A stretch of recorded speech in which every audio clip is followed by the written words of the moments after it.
téléspectateurs de la Sen TV bonjour dara ci leen ak jàmm ci seen émission 100% Buzz di émission bi ngeen safoo taamul ko seen bopp samedi bu jot bu midi jotee ñu leen di dégtal li gën a fës ci suñu actualité yi tukkee ci suñu people yi comme ni ma koy defee nag samedi bu jot du moins dama fi dalal ab ndaanaan bu mag ñu waxtaan ci lépp lu nga xamante ni moom moo jëm ci actualité am waaye du yem foofu rek ndax samedi bu jot itam dama fi daje wala dama ciy ànd ak ki nga xamante ni moom moo di Pape Makhtar na nga def. Bonjour téléspectateurs et bienvenue dans 100% Buzz et chaque samedi du changer midi donc à chaque fois pour les replays mun ngeen ko am ci réseaux sociaux yi Facebook ak YouTube en même temps ngeen ñuy seetaan ñu leen di jaajëfal bu baax di leen nuyu ku ci nekk fi nga toog mais xam naa tey moom dañuy dalal ab invité bu spécial daal. Le plus convoité des people. Voilà, le plus convoité des people, mais pratiquement l'une des dernières révélations de la musique mbalax au Sénégal mu nekk am daanaan bu mag bu nga xamante ni kenn dootu ko présenté fii ci Sénégal Sidi Diop lañ koy wax élément Subatel musique. mais maa ngi lay nuyu di nuyu sama frère di nuyu waa Sénégal di nuyu sama soppe yëpp. di nuyu suma yaay di nuyu suma papa suma frère yi ak képp kuy soppee Sidi Diop rek maa ngi lay jox sama loxo di la nuyu. voilà tey nag Sidi la ñu fi dalal waxtaan nag ci lépp lu nga xamante ni moom moo ñeel actualité am ñeel musique am ak lépp loo xamante ni rek certainement dina intéressé ñi nga xamante ni ñoom ñoo ko safoo faale ko Sidi ci loo nekk. waaw maa ngi nii rek di liggéey maa ngi ci sama ruq di liggéey. waaw maa ngi ci liggéey. gis nañu ne fan yi moom da ngeen nekk ci stand-by avec maladie bi nga xamante ni moom moo fi nekk di Covid 19 ñu annoncé nag ne da ngeen di delloo buum ca mboy mboy ga. waaw boobu la nouvelle naka ngeen ko accueillir. waaw bon kontaan dañuy kontaan rek lañ ci def parce que nga toog lu yàgg bon ay 5 à 6 mois liggéeyoo. tey suñu ministre bi nga xam ne moom moo géré loolu dem ba xool boobu ba tey artistes yi ñu ngi toog ci seen ruq ñu ngi yaru defuñu benn dégât ñu ngi toog ñu ngi respecté lépp lu nga xam ne wax nañ ñu ko bu ñu xëyee un bon jour nañu mën nañ delluwaat ci suñu bërëbu liggéeyukaay yi bon contentement bu mag la waaye contentement bu mag la vraiment maintenant ñi nga xamante ni ñu ngi wax naan waruñu jël seen liggéey bi ko fowee heure bu leen neexee arrêté ko heure bu leen neexee démarré waat ko yow est-ce que partagé nga avis boobu. ah mais bien sûr. bien sûr parce que ñun ci li ñuy yëngoo loolu rek la ñu am. te ay kilifa la ñu nekk ci ay famille yoo xam ni dañoo bootu ci suñu ginnaaw. donc kenn ku nekk boo xëyee ni ngay taalee sa oto dem liggéey. ñun suñu métier muy musique loolu rek la ñu am. waaw loolu rek la ñu am mooy suñu métier mooy suñu lépp. waaw. alors aujourd'hui itam gis nañu ni yaa ngi ci nouvel élan gis nañu nga changé label dem fi nga xamante ni moom moo di Subatel musique. gis nañu projet yu mag yi nga xamante ni xëy na yaa ngi ko fay entreprendre boo mënoon peut-être def un petit ramassé. naka nga fa demee ak lan ngeen fay mëbët lan lay nekk. waaw bon man musuma woon nekk ci label. c'est la première fois maa ngi doog a dugg ci label. tout d'abord dama leen di nuyu waa Subatel bépp. di nuyu suma frère Matar Diop Subatel. di nuyu aussi le PDG Souleymane. le manager Géki ak ñi nga xam ne ñoo nekk biir Subatel yëpp artistes yi fa nekk tamit ku ci mel ni Bass Thioung suma jumeau suma raq Ibro Nadio Subatel girl ñëpp képp koo xam ne yaa ngi liggéey biir Subatel rek maa ngi lay jox suma loxo di la nuyu Subatel nag ni mu fa duggee bon mën naa ne man suma kër laa dem parce que peut-être ku xamoo mais Subatel suma kër la Matar Diop bi ma rejoindre di liggéey ak moom depuis 2017 bi ma tëllee ba tey amut événement bu ma mus a def te loxoom ñëwu ci loo xam ne da koy def ba pare ne ma bëgguma sax kenn yëg ko yow suma rakk nga maa la bëgg grand théâtre yu may joué day jënd ay bloc may ko suma Sidi famille su may joué bi may joué Satou Guédiawaye 18h ñëw na xool scène bi ni mu demee son lumière lépp jàppale ma ci ba ma joué 2 morceaux 3 mu doog a dem ñibbi donc moom suma frère la suma xarit la benn bis ma toog ak Omaro am ay projet yu mag yoo xam ne dafa nekkoon ci sama bopp ma ko doon xalaat pour def ko ma toog ak Omaro ñuy waxtaan ci loolu mu ne ma mais xamante nga ak Matar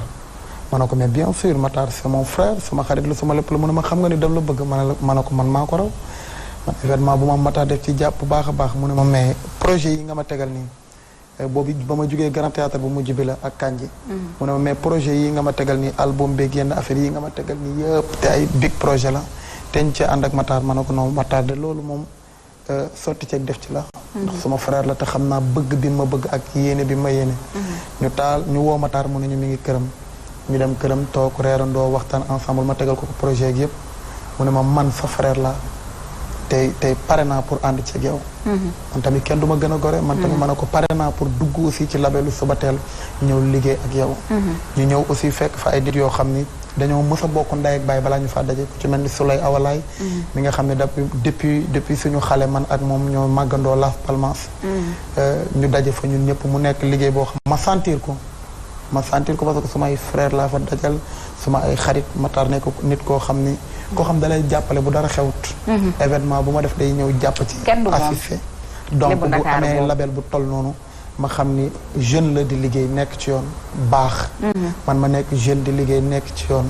donc ma gis ne war nañu mën a ànd parce que lu benn nit di def ñaari nit ak ko dàq te benn loom di yëngatu raison pour laquelle ma dem toog ak moom ñu juboo waxtaan feeling bi ñëw ci guddi googu la ñu ànd dem studio enregistré ay 5 à 6 morceaux ci même guddi gi waaw ay waa mais si de xale man xale laa nag loolu war naa ko lu mag mën kay xale moo ko dàq dëgg la ñu dem enregistré ay morceaux bari moom lañ duggee ci label bi mu nekk kër goo xam nag bi ñu fa duggee ba tey bigi jàmm rek lañ fa am nag dëgg la kii jiite kër gi moom nit jàmm la Makhtar Diop Subatel ñu koy nuyu bu baax a baax waaw mi ngi nemmeeku mi ngi xool ci lu ñu nekk te lépp lu ñu bëgg mi ngi ñu koy defal vraiment léegi bu ñu jógee foofu peut-être gis nañu ni dans un passé récent da nga amoon sa staff bopp par exemple tu avais Baye comme manager tu avais peut-être duma capté tur yi dimbali ma tu avais un staff complet maintenant tey nga dem Subatel musique peut-être ñu gis yeneen i mutation aujourd'hui Souleymane la ñu gis ci sa côté ma koy nuyu bu baax moom Jules man ak moom dañoo yàgg gis itam waaw Jules dañoo yàgg naa ko doy waar gis Jules ci sa côté gis ñeneen itam ci sa côté aujourd'hui est-ce que peut-être ñooñu nga nekkaloon da ngeen am ay ñagas-ñagas moo tax ngeen nga transhumé wala c'est juste label bi nga nekk ñoo la exiger un nouveau staff non moo ne staff bi ma doon àndal ba tey ñi ngi ci label bi ba tey ñëpp ñi ngi ci label bi mooy ñoom Jékki ñoom Baye Niass ay Mara ñoom Ismaïla Alaaji Pape Bara sama jumeau ñëpp ñi ngi fi ba tey chaque jour ñooy nekk kër Matar ba fajar wala ñu nekk kër Souleymane ba fajar ñëpp ñi ngi fi ba tey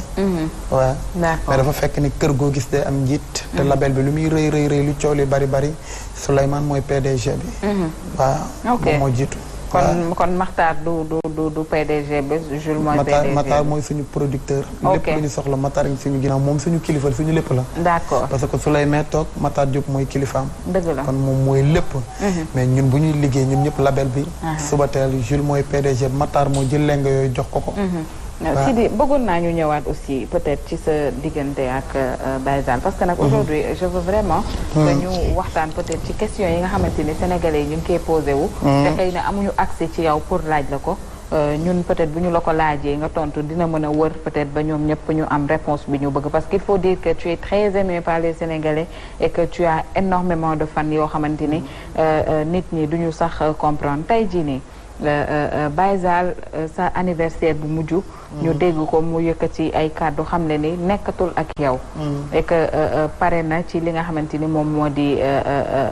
Sidi ak liggéeyam est-ce que mën nga ñëwaat ci seen diggante lan moo ko waral ndax il y a eu énormément de mauvaises langues bi yoo xamante ni ñu ngi naan Sidi def na ko lii Baye Zale def na ko lee waxante nañ lii demante nañ fe boo doon indi ay leeral ci loolu lan lay doon bon loolu mën naa ni musuma ci wax te mosoo ci wax waaw musuma ci wax parce que sama diggante ak Baye Zale nekkuma di ci rappelé wu ay affaires yu mu metti dama gis ni lu waroon am la am na passé na te it c'est un frère yàlla daganal na ànd daganal na tàqalikoo comme ni mu bindee dund bind dee bon ànd nañ man ak moom di liggéey wax dëgg yàlla mu rafet ñu dem ba benn moment àndatuñu mu nekk ci yoonam ma ko ci ñaanal yoon bi mu jël di ci liggéey suñu borom defal ko ci ndam ak tawféex yoon bi ma jël di ci liggéey mu ñaanal ma ci ndam ak tawféex ndax man je suis issu d'une bonne famille dafa am nu ñu ma yaree dafa am nu may doxee dafa am nu may toogee du ma wax lu ñaaw du ma jëf lu ñaaw du ma nettali lu ñaaw comme ni nga ko waxee sénégalais yi dañu maa bëgg te gis nga am na loo xam ne bu la ko suñu borom defay rek amatoo droit sax di fayu man bi ma tëllee yàggul je fais partie des plus jeunes ci woykat yi bi ma tëllee yàggul mais tey xolam mbooloo bi ànd ak si di seede allahu xoolal tey ji famille bu macha allah bu yaatu laa dëkkal te ñoom ñëpp seen yaakaar ci sama jëmm ji la nekk donc dama tal leneen lu dul tontu dama tal leneen lu dul détail moo tax bi loolu amee dama ko santaate sama borom ndax am na ñu fi nekkoon te gënuma leen tey ji ñi ngi feneen man tey ji toog naa ba di ko nettali kon dama koy santaate yàlla di xamal ni bon li ma ci fàttaliku rek man moment yu rafeti rek laay fàttaliku ndaxte donte benn bis la yëkkati na birig mu sonn ko ci man mais nag peut-être xam nga parfois sénégalais yi ku xamul rek xamoo mën nga toog sa kër ne fii dee def lii wala fii dee def lii mais parfois am na ay atte yoo xam ne da ngay bàyyi yàlla rek moo xam li xew waaw mais suma frère la te njabootam dañu maa bëgg jabaram daf maa bëgg ñaari doomam yi mu am dañu maa bëgg te ñooñu seen papa la te dañu may xool dañu may suivre su ma demoon ba nar am lu ma wax sax damay xalaat ñooñu ma noppi waaye daal pour tëj dama koy ñaanal ci li mu nekk yàlla na ko suñu borom defal jàmm ci li mu nekk man ci li ma nekk mu ñaanal ma ci jàmm waaye parce que noonu la àdduna di doxee ki ñu yaakaar fii ak fañ jëm bi ko tubaab bi génnee 7 ans tooñ ko bi mu koy indiwaatee yàlla dana ko wax ma loo bëgg ma def ko mu ne ko damaa bëgg nga jéggal ñii sonaloon ma waaw loolu la ko wax damaa bëgg nga jéggal ñii sonaloon ma voilà jéggal naa ñëpp jéggal naa ko lépp lii ñëw ak lii waaj a ñëw ak li xew ci ginnaaw lépp lu am jéggal naa ko ndax man jullit laa te murit laa di ko ñaanal yàlla jàmm bon pour dire vrai amatuñu contact mais man ak famem ñi ngi déggante su tabaski jotee korité bu jotee dinaa woo famem dinaa leen message baalu leen àq ndaxte donte benn bis la woote naa ko soirée grand théâtre wala dala famem bàyyi seen yitte ñëw jàppale ma man noonu laay àndee bon dama leen di message dama leen di woo di leen laaj ci lu ñu nekk bu tabaski jotee wala dara ma envoyé leen message déwéniti baal leen ma ak naka njaboot gi ni ngeen toogee après dama continuer suma liggéey parce que en fait man nit laa boo xam foo ma fekk maa ngi ci suma liggéey ci laay gën a xalaat que ci yeneen yi mais man ak moom déggantewuñ mais n'empêche que bon déggantewuñ mais maa ngi koy ñaanal jàmm bu baax a baax mais coow li la ko waral coow lan la tout le temps Sidi Diop. dafa xew nag moo tax. lan moo waral coow tout le temps tu es cité dans toutes les sauces man loolu laa bëgg xam. nee ko dafa xew nag. il y en a tellement d'artistes. ici au Sénégal mais on remarque que mënuñu def benn semaine de people te tudduñu ci turu Sidi Diop. bon santaat te tout le temps duñu dégg yow par exemple nga génne benn affaire en guise de réponse ne da ngay tontu nit wala dara mais tout le temps tu es sur les bancs d'accusés maanaam ci banc bi ñuy accuser nit ñi. fa laay toog fay faral di toog. mais loolu yëpp dama koy santaat yàlla la te dama koy santaatee bu baax a baax tooñ tamit. non du tooñ bi barki Serigne Saliou Mbacké lii laa doon ñaan yàlla 2012 2013 xamoo ma woon ba ñu may accusé 2014 2015 xamoo ma woon waaye tey ji suma ñaata morom ñoo nekk ci dëkk bi di way lu neex seen koñ ak seen gox bëgg leen loolu di ñaan ñu tudd leen di ñaan yàlla ñu tudd leen man lu ma génnee barki démb laa fi mujjee génnee yëngal mu toj àdduna sama ñaata morom ñooy génne bëggoon mu toj àdduna du ñàkk sax ñu yëngal fii balaa moo jeex du dëgg kon nag man suñu borom am lu ma ko yooyu yëpp bu ñëwee dama koy santaate yàlla te xam ni ñaan bu nangoo olof a ko wax rek la jël borom mais seen rumbulement bi biir label bi est-ce que arrangé na la maanaam rumbulement bi daje loolu il y a beaucoup de grosses têtes maanaam ku ci mel ni Bastoun facilement il fait des millions de vues yow même chose Ibro Nadio ñëw keneen ak keneen ñu tegloo maanaam y a eu beaucoup de hits yu génnandoo yëngal génn na ke sama fief génnee na Bastoun génnee na ak Samba Peuzzi dem ba am na ci ñu bari ñu seen bos ñu xooj leen écrasé marketingement quoi mais ki ci gën a fës moom la ñu remarqué woon moo di Ibro Nadio loolu est-ce que du ray artiste par exemple non même pas parce que foofu famille la Ibro buy dugg studio wala muy def dara man mi damay ñëw toog xool li muy def bu baaxee ma ne ko baax na bu baaxul ma ne ko dindil lii kiliba maa ngi fa woon taxaw ci ginnaaw man Matar Souleymane ñu nekk ci di ko defar di ko arrangé comme Bastoun ni muy doon ba muy tourné ak Samba Peuzzi aussi maa ngi ci parce que je suis le leader ñoom yàlla dogal na ni loolu nangul nañu ma ko. Sidi yaa ngi wax nag de. dëgg je suis le leader de. waaw yàlla dogal yàlla ba pare. kon yaay kii label ba daal. non si xam nga. yaay Youssou Ndour label bi. mais bon ñaan naa yàlla nekk lu raw Youssou Ndour label bi. kon yaa seen Michael Jackson. maay seen waaw bon ci label bi. comprendre nga. yàlla dogal na loolu. kii damay laajte bi. Pape Diouf mu ci label bi xam nga Pape seen papa la. non Pape xam nga Pape suñu Pape si waaw. Pape seen papa la. Pape ñun dañuy waaw vraiment Pape suñu. Pape mi ngi ci beneen level quoi comprendre nga Pape kooku suñu ma koy nuyuwaale bu baax kooku suñu maïs la. moom chéri bébé baas moom mi ngi ci beneen level. ñun fu mu toll nii kay li ñu war mooy Pape li mu liggéey ak njom ak njàmbaar gi mu liggéey ba indi fii musique Sénégal. ñun ñu jéem a fexe ba fayee ko rombale ko fi. comme li ñuy conseil maay booy mi ngi nice de mais bëgg naa ngeen weesuñu ñun. kooku moom mën naa ni bon référence la. waaw mais ñun moom ci suñu biir xam nga tey ji Ibro man bokk naa ci ñu ko njëkk jox micro. bi may jouer mariage da daan ñëw ma jox ko micro. ñu nekk ci ginnaaw di ma waaw. Bastion bu ma daan jouer mariage su ma waree dugg Grand Dakar HLM dama ko wone ko fii tey foofu laa am mariage de mu indi cungi kon maanaam dañoo comme man ak Soleil ni ñu mel. ak Ibou Faye mee toog dañoo bokk ndey ak baay ci mbedd mi balaa ñu daje ci kër gi. waaw loolu mooy chance bi. maanaam bu fekkoon dañoo ñëw ba foofu rek doog fa xamante. concurrence wala jaayante mbagg mën na am. mais ñun ci biti sax man damay jékki-jékki yeewu woo jabaru bas jaara ne ko chéri maa ngi ñëw foofu laay añee tey. mu ne ma loo bëgg ma togg ma ne ko lii ma jaar fa añ ba suur. ñàkkul ne Aly Ngouille Ndiaye dina leen jàpp fan yéen. kan ñun yéen ñii waa Subatel. mais parce que rumbulement bi dajaloo beeg yéen ñëpp man daal waxi artiste fi mu ne nii mais yow ak Mandiaye da ngeen échanger manager wala lan la moom. ah non. si mënul tomber de xanaa. ah bon mën na tomber ah. waaw mën na tomber moo doon manager dem mën a manager Mandiaye kii moo doon manager Mandiaye ñëw na topp si yow loolu mooy la. bon man de. wala tombé wala ay gars. kii est-ce que yëgoon na loolu. yow aussi di jóg. xam nga man yëguma sax. moo fi toog wala man dem bàyyi la nga yeggale moom. man yëguma loolu sax yëguma ay affaire échange yooyu. parce que sama man géeki moo géeki laa dénk. Mandiaye la doon àndal. nekk manager waaw. kon tey Baye Zal. xam nga léegi-léegi wax naa la ko bi may doog commencé nee naa la Souley c'est le PDG du label. waaw je sais maanaam label bi. waaw lépp donc voilà moom mooy manager lépp. manager yi nekk ci label bi. waaw moom moo leen di manager. waaw maanaam mooy jiitu manager yi. merci beaucoup. mais moom bu échange de manager dafa am. bon non Géeki mooy suma manager Géeki laa njëkk xam sax que. mais Géeki du décider dara ci label bi tant que kii mi ngi fi. Géeki ak kii dañuy déggoo ci dara. waaw kon moom manager la ci yow boo ma soxla woon xam nga Géeki suma manager. boo ma soxla woon war a wax ak man dara. fii di dama la bëgg a tëgg lii wala dara mais Géeki balaa muy bës bouton boobu nu bu koy. buy wane ni c'est confirmé. il faut que mu déggoo ceeg mais loolu la yow yaa ngi may rejoindre nag instant da nga ànd ak man ci li ma wax. bien sûr lu waral échange de manager bi. non échange wala dara sama diggante ak kan. ñoom Mandiaye Seck. la troupe Faramareen ou autre chose. non Mandiaye suma frère la. bu ñu dajantee dinañ nuyonte dinañ bëggante dinañ kaf dinañ foo. dinañ da ngeen toog waxtaan jékki na am échange nañ échange. non jékki kooku moom raw na sax affaire ménagère kooku suma xarit la. suma fils la depuis temps wu xale man ak moom ñooy ànd.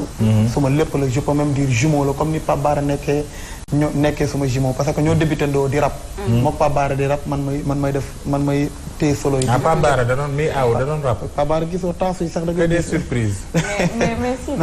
Pape Bara rappeur la mais Géeki moom suma frère la suma lépp la moom laa dénk management bi nii. waaye moom moo fi njëkk sax Baye Zal. mais après daal yëgoo woon ni peut-être Baye Zal mooy manager léegi. non j'étais pas fii laa xam nga yéen a indi bu nekk. fii laa ko yëgee yaay def lu ne rek. lu ne rek yaa ngi koy def. yéen a indi bu nekk fii laa ko yëgee. ci sa diggante ak gis nañu aussi parce que émission bi on parle de tout ce dont les sites internet écrivent et que amuñu accès ci yow pour nga indi ci ay leeral. gis nañu ñu bindoon ni xaru tabaski yi Wally Seck doon séddale yow demoo jëli ji sa bopp. yeneen nit taxaw wax ni sa diggante ak Wally rataxatul comme noonu mu rataxee woon et que da ngay ñëw sax ci seenam peut-être mu bañ ne doo yéeg. yooyu yëpp itam est-ce que mën nga ñu ci indil ay leeral. bon fi may njëkkee mooy xaru tabaski wax nga dëgg man xam nga mooy li ma la wax man du ma tontu ay détails yu bari parce que damay concentré ci sama liggéey man xaru tabaski yooyu bi muy génn bon malgré yëg naa ko nag geste bi rafet na noble na. comprendre nga. geste ah. Sidi Ndege dama ko bëggee. yow Souleymane wax na dëgg nag. Sidi nee na Sidi dafa am bandi bu raxu ci moom. mais man xam nga man dama demoon banditisme boo doole. man dama demoon voyage. Sidi rax nga tuuti jaay jaay. man dama demoon voyage. waaw. xam nga tey ji mooy li ma la sànq tey ji ku xamul rek mën nga commentaire mën nga wax lii mën nga wax man dama demoon voyage. dama am ci ay affaire yu ma nekkoon. boo seetloo période tabaski bi juste fan nga ma dégg ma fa doon joué. Mali. maa ngi woon Mali. waaw. ah du dëgg. dama demoon voyager. te balaa maa dem voyager suma xarit suma mag suma frère suma producteur Matar fekk na gérer nañu lépp. mais lu rafet mooy buñ la mayee xar nga jëli ko. mais man déggu man la nekkuma fi woon dama demoon voyager. mais léegi nekkuma fi woon dama demoon voyager mais n'empêche que ki ma woo. nee naa ko vraiment geste bi rafet na te yàlla na ko ci yàlla bindal tiyaaba. ku la woo. bon damay fàtte turam nag mais boo ko tuddee dinaa ko xam. damay si mais soo waxoon tur bi. dinaa ko xam. mais mën na ko fàtte sax ñun sax xamuñu tur. waaw ñun xamuñu ko dama ko fàtte ko. xam nga tabaski bi daje nañ man ak yow. xam nga geste bi rek rafet na. dëgg la. bi mu ko defee nee naa kooku waxal ma suma frère geste bi rafet na yàlla na ko ci yàlla bindal tiyaaba. mais man dafa fekkoon ma nekk ci contrat wu jàmbur. ñu ñëw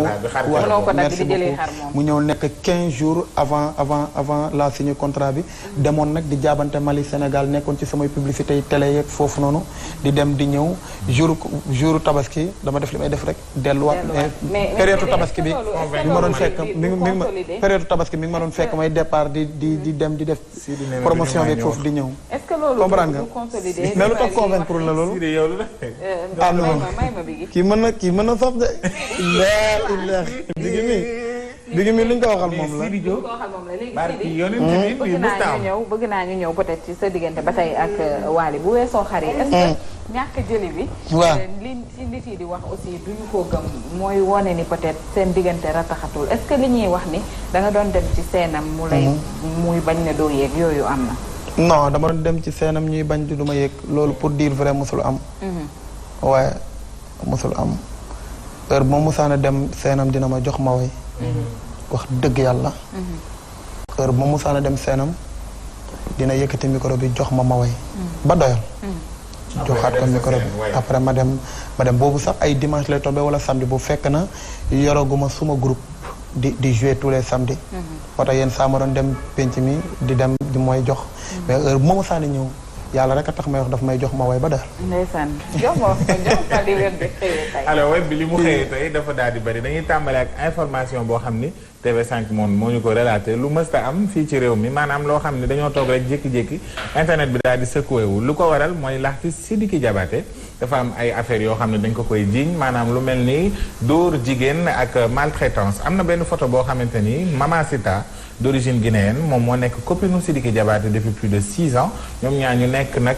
dëkk en même temps aussi dañ koy gis moom elle est en même temps influenceuse li waral coow li gën a bëri mooy ba mu publier photo bi ci Instagram am ñu ci bëri dañ ko partagé d'autres artistes ànd ak ñoom yeneen artistes yi dem ànd ak ki nga xam ne moo di Sidiki Diabaté li waral coow li gën a enflé wu mooy que xale bu jigéen bi nee na dañ ko doon torturer di ko tëj ci benn hôtel et cetera di ko doon jël cigarette di ko fay ci yaramam di jël oto di ko jaarale ci kawam et cetera ak benn interview boo xam ne amaloon na ko ci télévision Mali ak Guinée boo xam ne interview la ko fa daal di joxe wax information yu jëm ci moom digganteem ak kii di artiste bi Sidiki Diabaté ba ci ay loo yoo xam ne jotoon na ko remporté ak ay catégories yu ñu ko nominé woon ci Afrima beeg yëpp dañ ko daal di retiré labelam Universal Music Africa da ko daal di dindi carrément ba génnee def rupture de contrat digganteem ak moom ak Sidiki Diabaté tellement que l'affaire a pris le dessus ñu dem Twitter daal di gis ki nga xam ne moo di Oumou Sangaré c'est une dame très convoitée par li nga xam ne moo di milieu artistique bi def na featuring ak kii di Beyoncé yàggatul dara moom aussi daal di def benn vidéo di soutenir kii di Sidiki Diabaté soutien bi nag jotut a egg ndaxte dañoo jàpp Oumou lynché ko ci réseaux sociaux yi di ko insulter de par tous les noms ba mu daal di dindi vidéo bi mu daal di dem moom ci boppam bind benn genre courrier daal di koy teg fële ca muram ca Twitter les gens ont bien repris moom mu ne day jàngal nit yi que ni violence faite aux femme baaxul da koy xeex mais aussi coowal Sidiki bi dafa mérité ñu daal di baal ki nga xam ne moo di Sidiki Diabaté ku jigéen ki la doon waxal pour mu def ko moom mi di Maman Sita yëf yi nag mu ngi ci loxoy yoon ndax Sidiki démb la def première nuit moom fële ca kaso bu nekk ca Mali ndaxte yaayam woon nañ ko sax pour mu daal di ñëw daal di intervenir fi nga xamante ni moo di témoignage yi Sidiki moom ci boppam internet bi aussi am na ñoo xam ne ci côté proche am dañuy intervenir nee nañ xale bu jigéen bi dafa daal di recevoir ay sommes venant de Sidiki dem ba Sidiki mënatu koo jox xaalis pour muy étouffer lii ci la daal di éclater ne moom elle a besoin de lumière sur les faits ak loo xamante ni dëkkaloon na ko biir këram jox ko logement auto et tout et cetera comme une princesse mais à sa grande surprise dafa génnoon woo ko téléphone jotu ko après bu mu ñëwee ci kër ga dajji buntu bi fekk ko mu nekk ak keneen ku dul moom Sidiki moo indi coow li nag selon les versions des proches de Sidiki yeneen ñi ñoom tam ku nekk ak seeni version en tout cas daal on saura davantage ci coow li nga xam ni jot naa am. deuxième cas bi dañuy dugg Sénégal bu ñu jógee ca tv5monde.com Sénégal la ñuy daal di jaar ak kii di Chris Brown moom dafa am benn photo boo xam ni dafa daal di def benn photo ak kii di Wally Seck photo bi nag indi na coow trop ci réseaux sociaux yi notamment sur Instagram Wally dafa bind benn affaire bu ndaw je suis avec mon frère Chris Brown mais nit ñi sénégalais yi mënuñoo digérer le mot frère naan ko foo xamee kii di Chris Brown nag yaa ngi bëgg ëppal ku nekk ak ses versions et cetera ba Chris Brown daal di ñëw commenter ci page Wally dire que ni il est très lié avec kii di Wally Seck donc paraît-il que ñu ngi instant bi di préparer benn single ak ki nga xam ne moo di Jason Derulo mais xam nga wàllent moom doo xam fu mu mujjee frère sax frère vraiment c'est mon frère loolu c'est un langage masculin waaw mi ngi noonu réew mi nag xam nga bët moom wax dëgg yàlla bu ci suuf duggul takkal lu net rek ñun dañuy toog di xaar fi mu ne nii coow li daal dafa mel ne jigéenu biir dana wasinam du wasin dinañ ci xam dara muy coowal Wally Seck ak réseaux sociaux yi internet bi maanaam bu fekkee son bi dañ koy wax ni que ça existe bel et bien ñu ngi xaar retour yi nga xamante ni moo jot a génn selon les échos qu'on a déjà eu que ni actuellement ils sont en train même de tourner des clips pour album international bi vu que actuellement préfet daal nee na soirée dañ koo daal di yokk xam naa Sidi bu paree dinañ ko ci gën a mën a laaj bi ci topp nag du benn dara lu dul coow boo xam ne Feeling Dakar du Feeling Dakar sax sans limite la ñuy toppal mooy Sumbulu Bathily tey day jeudi bii passé la woon takk gi nga xamante ni samedi tey ñu ngi koy souhaiter heureux ménage nag coow li daal di bëri lool ca takk ga Sumbulu boo ko gisee ak robbam nag ay robu turfet xam naa ñoom su lay awalaay ak ñëpp ñàkkul ni danañ fa dem ak Sidi mi nga xam ne suba teel ku xewle ñu daal di dem taxawu la nag ñoom ñoo tax ministre bi génn ne dañuy daje rassemblement bi dañ koy interdire ndax suba teel boo xewlee ni lekk gâteau sax ñu ñëw taxaw ñoom nekk fukk yow la ngeen def nii revue de presse wala suba teel yow suba teel du ñàkk ñu wutal la fa place neex nga leen de ñun yow neex nañ la Matar woon na man de dama wutal place man la def jaaral ci man ci laa bokk seet naa ba seet mais ñun la bëgg Soumboulou ñu koy souhaiter un heureux ménage parce que nag gis nañu vraiment coow li ni mu bëree ci 6 millions warugar bi 6 millions warugar gis nañu ko tudd soxna Aïda génn gi itam def ci ay révélation vraiment on espère que sëyam bi lépp lu mu ragal yàlla bu mu ko ci gis yàlla bu mu bokk ci mariage éclair yi nga xamante ni ñu ngi koy faral di gis bàyyi leen jàmbur nu sëy nag ci topp nag divorce la en même temps mère Dial dafa divorcé mère Dial bu ma yaasin ak Dial moom dafa sëyoon ak kii di Cheikh Doumbouya ñu xam ko ci acteur bi nekk ci série Madior ak Dior nekk paa bi jaan bi mat lu dëgg yàlla baax na donc mi ngi noonu mère Dial daal dafa daal di divorcé réew mi 7 moo ñu ko xamle réew mi 7.com may tëjee ak xibaaru kaawu Pathé Sène Prestige Thiès ñoo ñu ko xamle parce que ñoo fa nekkoon ca biir kër ga ba ñuy séddale di waxi million nag di jiboole moom ak kii di Serigne Ngagne coow li bari woon ndax dafa critiqué woon lii di film bi waaye daal dafa mel ni millions yi jotaguñ ci ndax boobu ba tey dégguma riir dégguma photo gisuma dara nii lañ ci toll Diop nag day takk jabar nan ko dolli moo gën ñu bëgg koo rompat wax dëgg yàlla mënu di leen jubóole di leen may xaalis arrêté leen Pathé Sène Serigne Ngagne est-ce que duñu jotee maag yow pour ñu def jox gis nga actualité gis nga actualité ci police du ñàkk nag chaque fois da ngay gis ñu ciy bind si di lii si dinaa bi ci mujj mooy audio yi ñu jëloon génnee ko ne xale bu jigéen ba dina ci yekk monsieur ba loolu itam si di loo ci leeralal say fan parce que gis nañu xale yu ci xeex gis nañu xale yu ci xuloo gis nañ ci commentaire yi xale yi naan Ndeye Ndiaye waroo wax lii si di sa frère sa jumeau lu ne rek Omaro da leen a woowagul nag internet yi yow lañ sololoon robu avocat nag waaw parce que peut-être loolu laa leen ji peut-être loolu laa leen ji yi ngay wax ni yëpp dama ci jot wala yenn saa suma gars yi envoyé ma ko ma déglu ko bon ça fait mal neexul nag wax dëgg yàlla ndax dama am ay mbokk dama am ay frère dama am ay sœur te daf leen di gaañ dañ may woo mais lii nu mu ne waa du kii nga ñu fi kii waa du kii nga tasaloon fii may ko lii du kii nga teraloon fii du mais la vie waa du kii nga woyoon mais la vie est ainsi faite man maa ngi ci sama yoon di def lu baax rek peut-être li leen ko defloo man maa ngi suma ay kilifa suma ay mag suma ay xarit yoo xam ne yooyu ñoom seen wàll la ñi ngi ci liggéey ñi ngi ciy dox ñi ngi xool loolu lan la ak lu ko waral parce que boo nee bërit Sénégal day bari ay affaires yoo xam ne mën nga ko def sa fekk du sa coobare mais ni tey nekk ci ginnaaw juste def loola dara pour détruire carrière mais dama lay xamal daal benn affaire bu ndaw fu yàlla di defaree jàmm yeggu fa ba di yàq waaw man daal sa sant bi bëgg naa ko man te bu dul loolu sax xëy na dafay baax ñuy leeral nag si yu mel ni Biggi ndax day alimenter énormément c'est très important parce que xam nga man duñ ma gis may wax lu bari man bu ñu waxee rek dama naan grave ngay def nag si ma continuer mais yi nga tay ji la preuve yi nga fi dégg xam nga ni man defuma am na yoo xam ne Biggi boo waxalee yàlla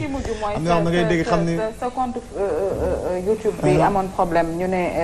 nit yi wax ni xëy na kii ka doon gérer moom nga amal ay ñagas-ñagas loolu itam ba yan leeral nga ci indi ñu jeexal di dafa tàng nag ñu mu tuutee nii ki doon gérer sa YouTube bi ba sa YouTube bi amoon mais sa vidéo yi nekkatul YouTube si di yàq gën a yow it dëgg la mooy li ma la waxal rek mais yooyu aussi damay bàyyi sumay kilifa ñu ngi ci def seen liggéey te gis naa ni boobu ba tey tooguñu ñu ngi ciy liggéey bu baax a baax a baax a baax man dañu may tooñ barki Serigne Saliou Mbacké ci tooñ la lañ dëkk waaw man dañu may tooñ jaam laa nag mën naa may tooñ parce que nit matut fii ne nag tu n'es pas blanche comme comprendre nga personne blanche comme d'accord moo tax ma wax la ko ma ne la jaam laa mën naa am tamit may tooñ mais man xam naa ni yi may def bu mbiri coow li bu dee 10 9 yëpp dañu ma ko tooñ te man oyof naa oyof gu toll ni su ma la tooñoon tey barki Serigne Saliou Mbacké dama lay wax jégalu après ñu avancé mais yooyu yëpp da ngay tourner gis ko mais dama koy sant yàlla xam nga lu ma koy santaate yàlla fekke moo waral njàmbat yooyu yëpp mënul ñàkk ci carrière man dégguma fi lu ndaanaa ni déggut. dëgg la yonent Yàlla Muhammad ni parce que sëñ Saliou Mbacké Biggi mais ban effet la def Sidi nga toog xëy gisatoo say œuvre YouTube non daf lay metti mais lan nga def bañ supprimer say audio wala lan moo xew mais mooy li ma la xam nga tey jii yow informé wuñ la ci dara da nga xëy rek gisatoo